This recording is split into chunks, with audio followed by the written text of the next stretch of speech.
policy is different from former President Trump's campaign, which claims that Trump actively solicits legal fees from his supporters.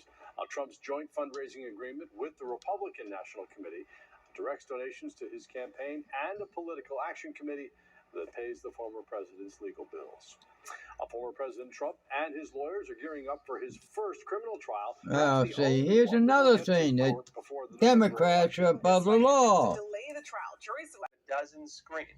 This is the first time a former president has gone to trial over criminal charges, which stem from six-figure hush money payments to the ex-president allegedly made to former porn star Stormy Daniels and Playboy playmate Karen McDougal ahead of the 2016 election. Trump has pleaded not guilty to 34 felony counts of falsifying business records in an effort to, they say, cover up the payments to keep Daniels and McDougal quiet about alleged affairs the women say they had with him. The trial is expected to last about 2 months, and Trump faces up to 4 years in prison if he is convicted. Because it's a criminal trial, the former commander-in-chief must show up at court every day that it's in session. And that is according to New York Post. Now, I'd say there's a lot more to every single piece of that. Let me show you some of it. This is a bit more. Now, first, remember, Stormy Daniels was not saying she had an affair with Trump. She keeps changing the story, but she actually said this in a signed document with her name, saying it never happened. She wrote in an official letter in 2018, quote, "The fact of the matter is that each party to this alleged affair denied its existence in 2006, 2011, 2016, 2017, and now again in 2018. They denied it over and over and over and over again, literally, both her and Trump." And she said, quote, "I am not denying this affair because I was paid hush money, as has been reported in overseas owned tabloids. I'm denying this affair because it never happened." Signed, Stormy Daniels. Now look, you might remember at the time she did an interview with 60 Minutes, though, where she admitted to signing this document and then changed her story. This was 60 Minutes in 2018, and here's the interview, folks. Stormy Daniels, quote, "I felt intimidated and honestly bullied, and I didn't know what to do, so I signed it, even though I had repeatedly expressed that I wouldn't break the agreement, but I was not comfortable lying." After, of course, repeating this previously in many, many years, again in 2006, 2011, 2016, 2017, and 2018. But she said this time she felt pressured to sign this document and say nothing happened, right?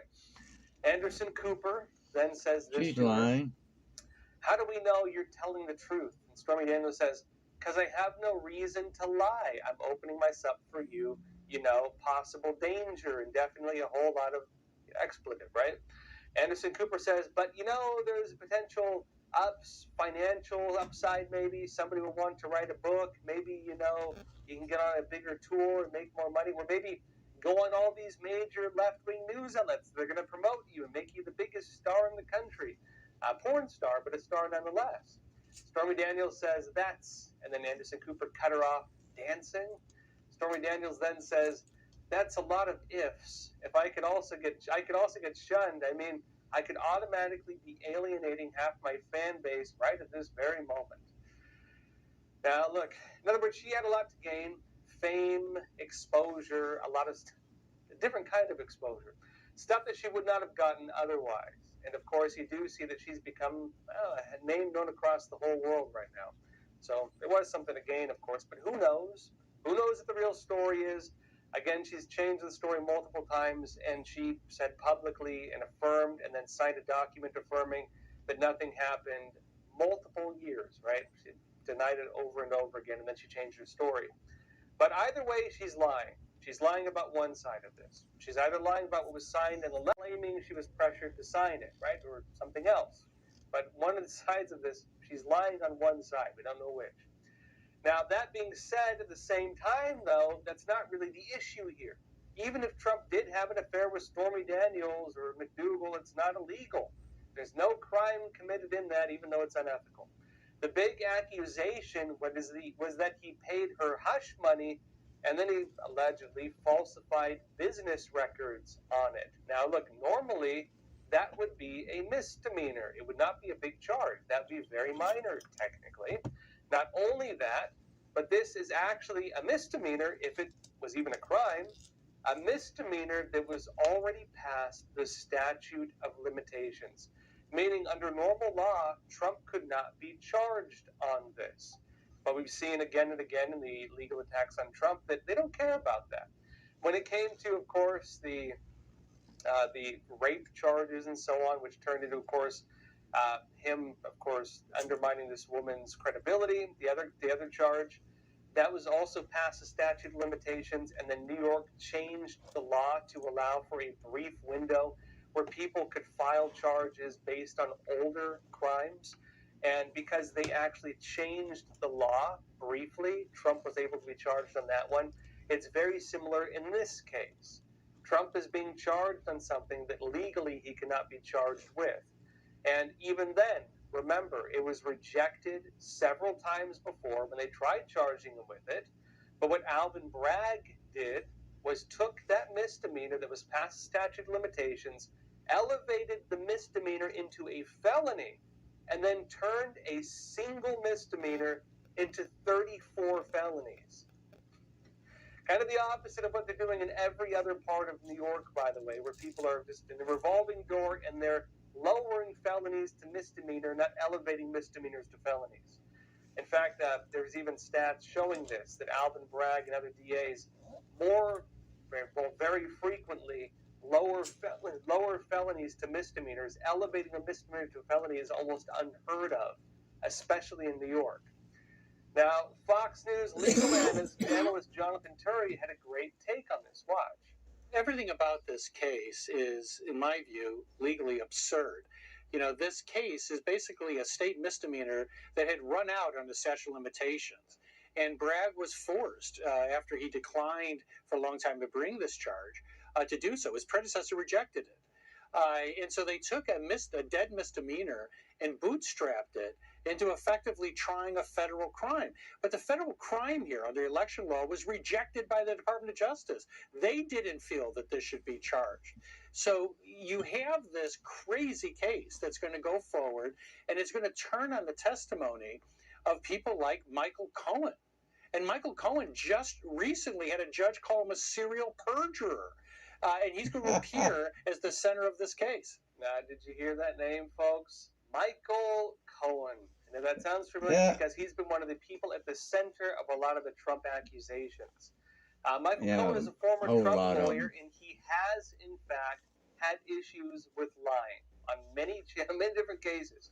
One case in particular, this is a Forbes article on him back in October last year. This is it. Forbes said this.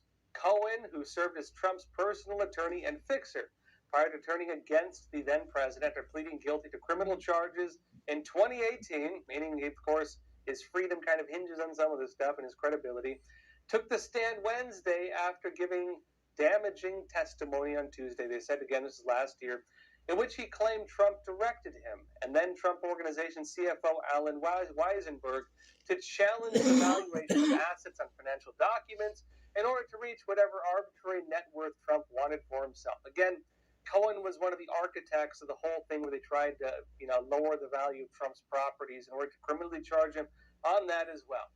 Trump attorney Alina Habba sought to discredit Cohen as a witness in cross-examination at the time. And it says that she questioned him after he said he was not actually guilty of tax evasion, despite pleading guilty to it in 2018 and getting him to acknowledge it was the first time he had said that in open court. Trump attorney Christopher Kise said Cohen has now admitted to perjury in front of the court. And after lawyers for the attorney general objected to the line of questioning, calling it a circus, Kise said, "There's nothing wrong with calling a liar a liar." Later in Habba's cross-examination, Cohen also said he was lying under oath in congressional testimony that he gave in 2019. He admitted to lying twice in court, in which he denied any recollection of Trump ever asking him or Weiselberg to inflate numbers or financial statements, which should have undone the whole argument in the first place, by the way. After the court's lunch break, however, Cohen reversed course and denied he had lied in that congressional testimony after all, saying he told the truth. It seems that the truth is flexible in this case, right? But Trump, meanwhile, was also hit with a gag order in a recent case, right? This case, just like a lot of the other ones, they try to say that Trump can't talk about the judge, can't talk about the jury, can't talk about the prosecutors and so on. They try to make it so Trump can't talk about the case. He just has to close his mouth and show up for court and just be quiet and not campaign and not try to become president again because they're, of course, attacking with these things. He's not allowed to call it out. He's not allowed to criticize it. But then Trump said, no, he's not going to do that. He's not going to be silent. And he, of course, also said, yeah, throw him in prison. He dared them. He literally dared them to throw him in prison, saying he will not remain silent. Welcome back. Now, look, the first criminal trial for former President Donald Trump began yesterday, and there's a lot happening with this, one of which being Trump being hit with a gag order and Trump saying he's not going to follow it. Trump made it clear that he would not remain silent, and Trump dared Alvin Bragg and others to throw him in prison. He said, make me Mandela. Make me the next Mandela. And Trump has stood by his point that these charges aren't really about upholding the law, in his opinion. Trump argues these charges are just a form of election interference, that these are politicized attacks meant to stop him from campaigning when, again, he's the leading candidate for the Republican Party.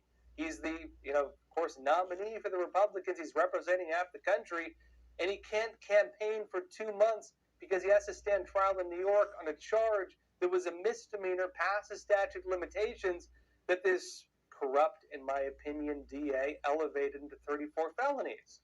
And of course, designed by Democrats, he says, to damage him politically. Watch. Our nation is right now crossing a very dangerous threshold in the middle of a presidential election, right smack in the middle.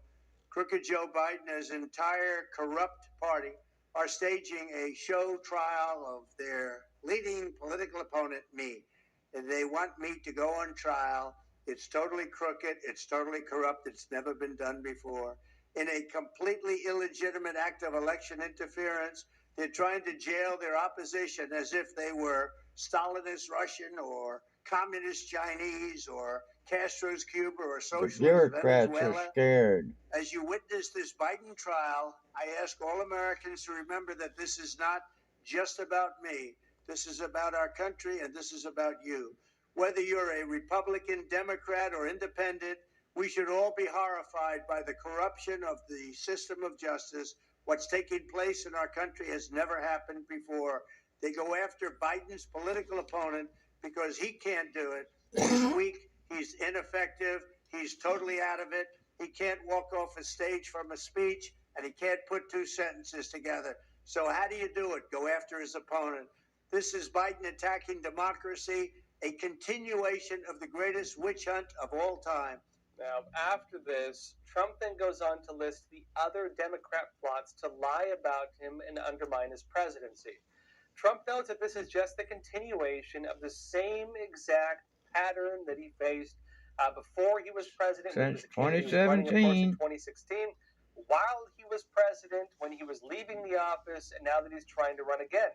That over and over and over again, his political enemies have framed lie after lie and hoax after hoax and false news attack and attempt to impeach him and now criminally charge him over and over and over again.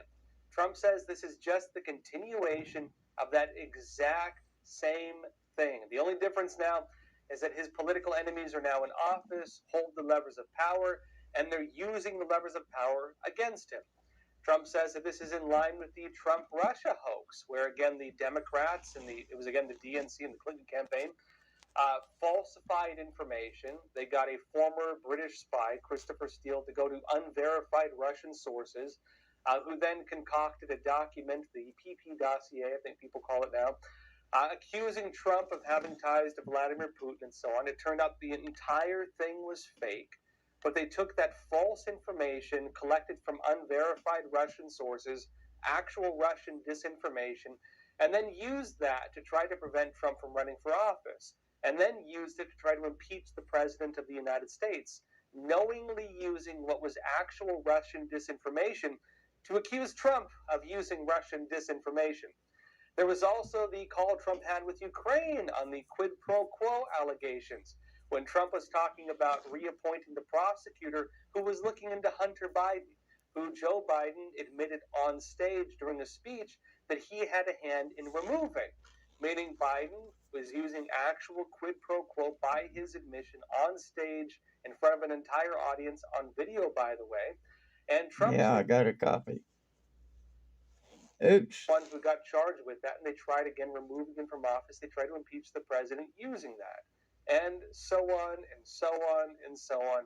Scandal after scandal, up to right now, what's happening. Trump notes that Joe Biden is getting off on the classified documents case as well. He notes that, Trump, when he was accused of taking classified documents, Trump was protected by the Presidential Records Act, meaning presidents have broad ability to declassify documents and cannot normally be charged with that. They tried going after Trump anyway. Remember, Bill Clinton did the same thing. There was the whole sock scandal, Sockgate, where Bill Clinton was smuggling classified documents out in his socks. Strange behavior, I would say. But, of course, Joe Biden, when he was taking classified documents, which is now known, was not president at the time. And Joe Biden, when, of course, he was not president, took home these classified documents and, of course, has now been shown to have done that, knowingly committed crimes, according to the special counsel who investigated it, but allegedly can't be criminally charged because he's mentally incapable of standing before a jury. That's according to the special counsel, not me just saying that, folks. And Trump goes on to note that Hillary Clinton destroyed her documents and some records from her email servers. Her team literally smashed their phones with hammers and then used a software system called BleachBit to erase their servers in order to destroy evidence, which then prevented further investigations into the allegations against her. And Trump's questioning, why is he being charged when these other very bizarre cases are not being prosecuted right now, right? They're Democrats. And Trump also points to the issue of foreign money tied in with the Biden family, which is, of course, being investigated by House Republicans right now. And then Trump talks about the other issues with the Democrats. He says Democrats want to flood the country with illegal aliens, pay them off with American taxpayer dollars, and then give them the right to vote. And by the way, there's a new document circulating right now from one of the NGOs facilitating mass migration in Mexico, telling people to remember to vote for Biden once they get into the United States. This is now making rounds, by the way.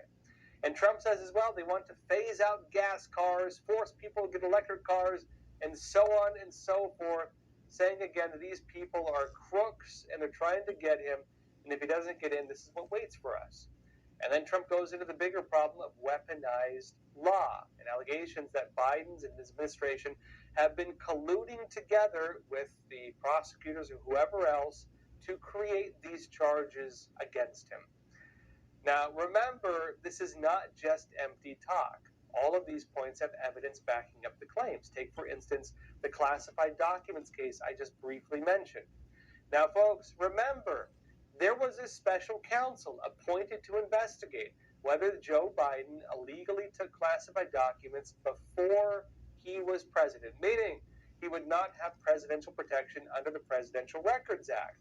This is how that one went down. ABC News said at the time, special counsel Robert Hur said he will not recommend charges against President Joe Biden for his handling of classified documents while out of office. I think they mean to say before he was president, meaning, of course, it's illegal. Despite, again, quote, finding evidence that Biden, quote unquote, according to the actual document, willfully retained materials capping a year-long investigation that loomed over the 2024 presidential election. Remember, folks, when you're criminally charged with something, knowingly committing the crime is what makes it big. If you did it willfully, if you did it knowingly, then it's a crime. And of course, the special counsel report, the actual document, said that Biden willfully retained these documents and added, quote, we conclude that no criminal charges are warranted in this matter, quote, end quote, said Hur's report, and then noted, quote, we would conclude the same even if there was no policy against charging a sitting president. Why is that? Well, they say this was despite the fact that the special counsel, quote, uncovered evidence that President Biden willfully retained and disclosed classified information after his vice presidency when he was a private citizen, according to the actual report. Well, everyone, that's all for tonight. Thank you for joining us, and as always, please take care of yourselves, stay informed, and stay free. Precursors for sale abroad and fueling the U.S. opioid crisis. That's according to a congressional committee. Members released documents today that show findings from an investigation it said unveiled Beijing's incentives for the deadly chemicals. As our committee investigation unveiled today, the CCP is subsidizing, awarding, and investing in chemical companies that are responsible. They're failing to prosecute these companies or collaborate with U.S. law enforcement, essentially conducting forms of legal and illegal statecraft to unleash an all-out drug warfare in a, what I think, not so covert effort to weaken their opponents and overthrow the democratic system. The PRC and the CCP are not just bystanders. They are prime movers. First, the committee's investigators have found a hidden PRC government website currently fully active that offers complete tax rebates incentivizing the export of all fentanyl analogs and precursors, as well as other synthetic narcotics, drugs that are illegal in the U.S., illegal in China, and have no legitimate purpose. The tax rates are among the highest offered and allow companies to effectively operate tax-free when they export fentanyl precursors. Second, the committee's evidence shows that the PRC provides grants and awards to companies that are engaged in open and notorious synthetic narcotic manufacturing and drug trafficking. Since the Biden-Xi meeting, would you say, based on your own knowledge, Mr. Barr, and the findings of this report, that the PRC has in any way meaningfully taken any steps to reduce the production of fentanyl precursors? I'm not aware of any material steps that they've taken.